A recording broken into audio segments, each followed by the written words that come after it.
Well, the Peru Huancayo Mission it's kind of like the central Peru mission. It extends from a place in the south called Huancavelica up to a place in the north called Huánuco, and even then a little bit further north than that, a little town called Tingo Maria. It's a fairly new mission. It opened in 2013, in July of 2013. The current mission president has been the only mission president in said mission. And honestly, it's a really cool mission. As far as places or things that you would see within that mission, the mission has mostly mountainous regions, so you'll mostly be up in altitude areas, but it's also got a couple of places where you would have to go into the jungle.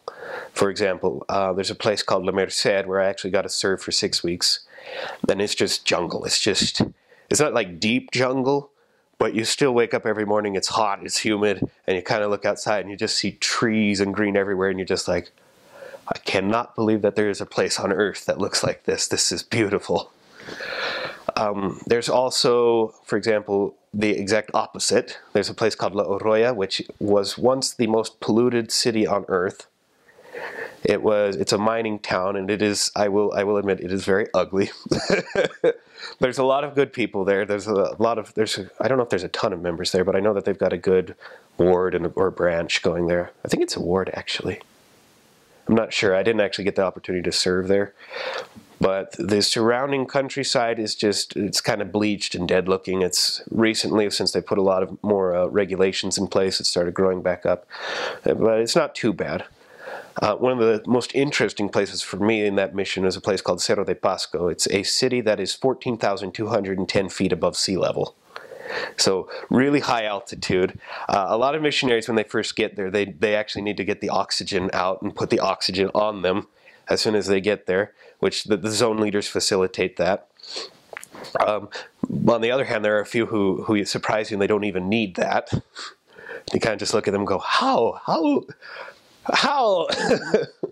But they call it the highest city on Earth. It's not actually the highest city on Earth, but it is the highest city with a population of over 50,000 people. So surprisingly big.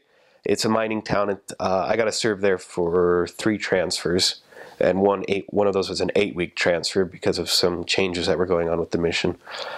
And I will say it was cold. It was very cold, but it's also one of the only places in the mission that you might actually see snow. So it's kind of fun too that way.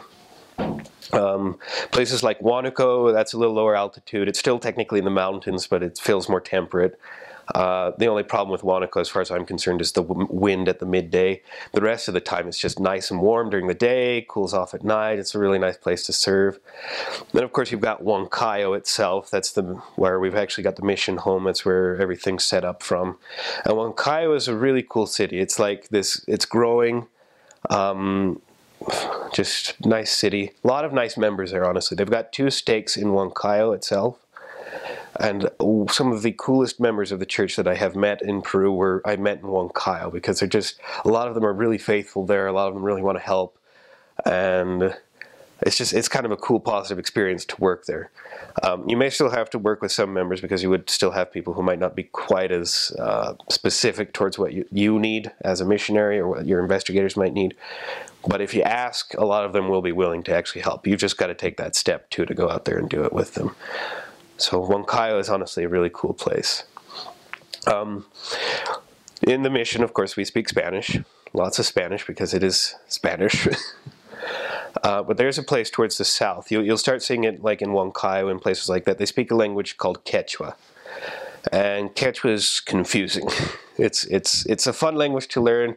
If you dedicate yourself to it, you can probably get a lot of cool things out of it and figure out more or less how to do it. I didn't really get the chance because I didn't really go further south of Huancayo towards Huancavelica and those areas where they speak it a lot.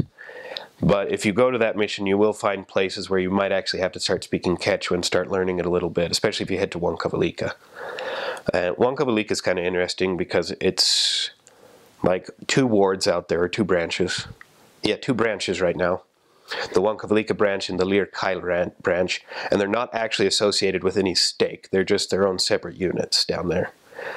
They used to be attached to the Huancayo stakes, but then they split them off.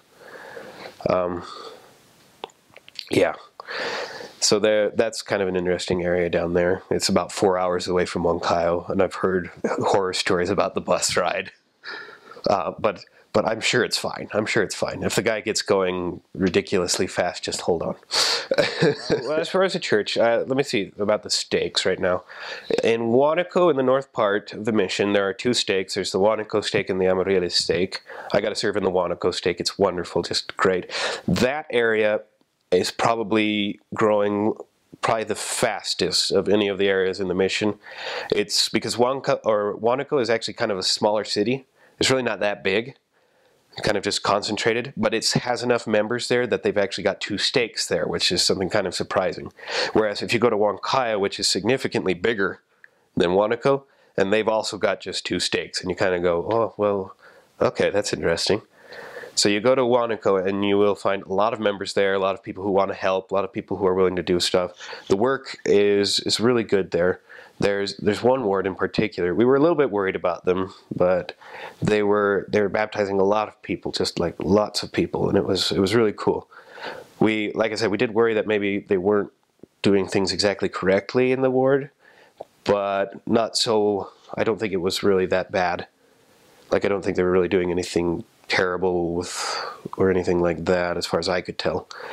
I talked with the bishop a few times, and he seemed like a actually really decent guy, and he really wanted to focus on the missionary work there. So there is a slight issue with ward boundaries in Huánuco if you do go there. Just that sometimes they like to go across ward boundaries, and they're not always going to the ward where they should go. But all it really needs is just a little bit of talking, a little bit of gentle nudging, and a lot of times they'll start listening to you and going back. If they don't, you don't get frustrated with that. You just accept that you're not going to be able to make the decisions for them, and then you just keep going, looking to do what you can, and keep going on with the missionary work. And you'll find that a lot of the members there really are wanting to help with that, which is really cool. Below the two stakes in Huánuco, the next one there is a stake in Cerro De Pasco, the really high altitude city. That's also a pretty good stake. Missionary work can be a little bit hard there. It has a bit of a reputation. Cold city, cold people. But there are really quite a few good people there in Cerro De Pasco as well. And as far as I was concerned, in my mission, that was one of my favorite zones to serve in, just because it was a zone where you had to learn, where you worked, where you wanted to do, and you wanted to strive. And it's currently...